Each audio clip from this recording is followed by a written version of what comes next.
اس channel پر کسی تصویر، کسی میوزک کا استعمال نہیں کیا جاتا۔ اللہ کے احکام اور رسول اللہ صلی اللہ علیہ وسلم کی حدیث کو آگے بڑھائیے اور صدقہ جاریہ میں حصہ لیجیے۔ بے شک صدقہ اللہ کے غصے کو ٹھنڈا کرتا ہے۔ ویڈیو کو شیئر کریں، لائک کریں اور چینل کو سبسکرائب کریں۔ اعوذ باللہ من الشیطان الرجیم، بسم اللہ الرحمن الرحیم۔ رب اشرح لی صدری ویسر لی امری واحلل عقدۃ من لسانی یفقہوا قولی۔ ریاض الصالحین دوسرا حصہ، احادیث نبوی صلی اللہ علیہ وسلم۔ حضرت ابن عمر رضی اللہ تعالی عنہ سے روایت ہے کہ نبی اکرم صلی اللہ علیہ وسلم نے فرمایا، سب سے بڑا جھوٹ یہ ہے کہ آدمی اپنی آنکھوں کو وہ چیز دکھائے جو انہوں نے نہیں دیکھی۔ بخاری شریف۔ فائدہ، اس میں بھی جھوٹ کا بیان کیا گیا ہے۔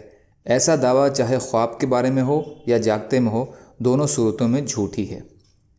حضرت سمرہ بن جندب رضی اللہ تعالیٰ عنہ سے روایت ہے کہ رسول اللہ صلی اللہ علیہ وسلم پہلے اپنے صحابہ سے معلوم کرتے تھے کہ کیا تم میں سے کسی نے کوئی خواب دیکھا ہے؟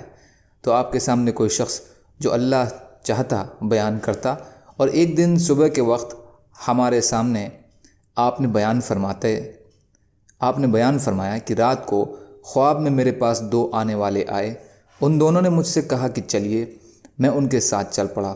چلتے چلتے ہمارا گزر ایک ایسے شخص کے پاس سے ہوا جو لیٹا ہوا تھا، اور اس کے ساتھ ہی ایک دوسرا آدمی اس کے اوپر پتھر لیے کھڑا ہے۔ وہ پتھر اس کے سر پر مارتا اور اس کے سر کو پاش پاش کر دیتا ہے، تو وہ پتھر وہاں سے لڑک کر دور جا گرتا، تو وہ پتھر کے پیچھے جاتا اور اسے پکڑ لاتا ہے۔ اس کے دوبارہ واپس آنے تک اس کا سر پہلے کی طرح صحیح ہو جاتا۔ وہ پھر اس کی طرف لوٹتا اور وہی کچھ کرتا ہے جو اس نے پہلی بار کیا تھا۔ نبی اکرم صلی اللہ علیہ وسلم فرماتے ہیں، میں نے ان دونوں شخصوں سے پوچھا کہ سبحان اللہ، یہ کیا حال ہے؟ انہوں نے کہا چلیے آگے چلیے۔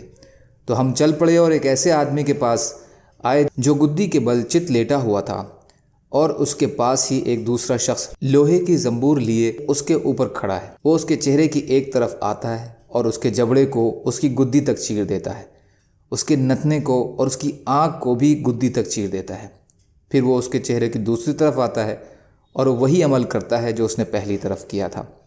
تو وہ اس کی طرف سے فارغ نہیں ہو پاتا کہ دوسری طرف پہلے کی ہی طرح صحیح ہو جاتی ہے۔ وہ پھر اس کی طرف آتا ہے اور وہی کچھ کرتا ہے جو پہلی بار کیا تھا۔ آپ نے فرمایا، میں نے پوچھا سبحان اللہ، یہ دو آدمی کون ہیں؟ انہوں نے مجھ سے کہا چلیے آگے چلیے۔ تو ہم تندور جیسے گڑھے پر آئے۔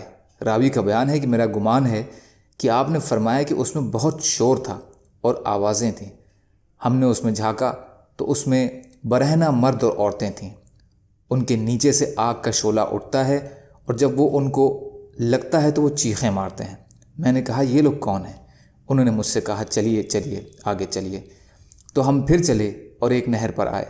راوی کا بیان ہے، میرا گمان ہے کہ آپ صلی اللہ علیہ وسلم فرماتے تھے، وہ خون کی طرح سرخ تھی، اس میں ایک تیراک تیر رہا تھا، اور نہر کے کنارے پر ایک آدمی ہے جس نے اپنے پاس بہت سے پتھر جمع کر رکھے ہیں۔ یہ تیرنے والا جب تک تیرتا ہے پھر اس شخص کے پاس آتا ہے جس نے اپنے پاس پتھر جمع کیے ہوئے تھے۔ وہ اس کے سامنے آ کر اپنا منہ کھولتا ہے اور وہ اس کے منہ میں پتھر کا لقمہ ڈال دیتا ہے۔ حدیث کا باقی حصہ انشاءاللہ کل کی ریکارڈنگ میں۔ اللہ تعالی ہم سب کو کہنے سننے سے زیادہ عمل کی توفیق عطا فرمائے۔ یا اللہ مظلوموں کی مدد فرمائیے۔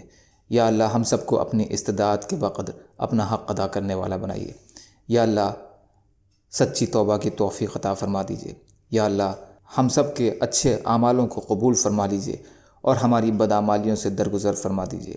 یا اللہ رحم کا، کرم کا، عافیت کا، درگزر کا، فتح کا معاملہ فرما دیجیے۔ سبحان اللہ وبحمدہ، سبحانک اللہم وبحمدک، اشہد ان لا الہ الا انت، استغفرک واتوب الیک۔ سبحان ربک رب العزۃ عما یصفون وسلام علی المرسلین والحمد للہ رب العالمین برحمتک یا ارحم الراحمین۔ لا الہ الا اللہ محمد رسول اللہ۔